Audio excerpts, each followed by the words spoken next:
Hello people. So నేను నా దగ్గర ఉన్న కొన్ని జ్యువెలరీ కలెక్షన్స్ అయితే చూపిస్తాను మీకు. సో ఇదైతే ఒక చిన్న గొలుసు. నేను ఎప్పుడన్నా బయటకు వెళ్తే చిన్నగా డ్రెస్ మీద అయితే వేసుకుంటాను అనమాట. ఒక పెళ్ళైన కొత్తలా కొరియర్లో వచ్చినాయి ఇవి. సో ముత్యాలు, ఒరిజినల్ ముత్యాలు ఇవి. అసలు ఇంకా ఇప్పటి వరకు కూడా అస్సలు పాడవలే.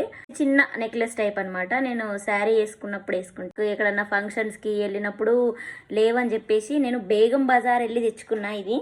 సో చాలా బాగుంది కదా. ఇది మా అత్తమ్మ కోసం తీసుకొచ్చిన చిన్న చైన్. రీజనబుల్ ప్రైజెస్ పడినాయి. ఒకటేమో long set and short set తెచ్చుకున్నాను అనమాట. ఇది వచ్చేసి లాంగ్, దీనికి మళ్ళీ షార్ట్ కూడా ఉంటుంది. సో ఎప్పుడన్నా మ్యారేజెస్ అట్లా ఏమన్నా ఫంక్షన్స్ అయినప్పుడు ఏం లేవు జ్యువెలరీస్ అని చెప్పేసి నేను ఇవి తెచ్చుకున్నాను అనమాట. సో వీటికి కూడా కమ్మలు వచ్చినాయి అనమాట. ప్రతిదానికి కమ్మలు వచ్చినాయి. ఇంకో ఇట్లా 2-3 రకాల కమ్మలు అయితే సెట్ ఇచ్చారనమాట అన్నిటికీ. సో చాలా బాగున్నాయి. ఇవే నా దగ్గర ఉన్న jewellery collection. Please like and subscribe.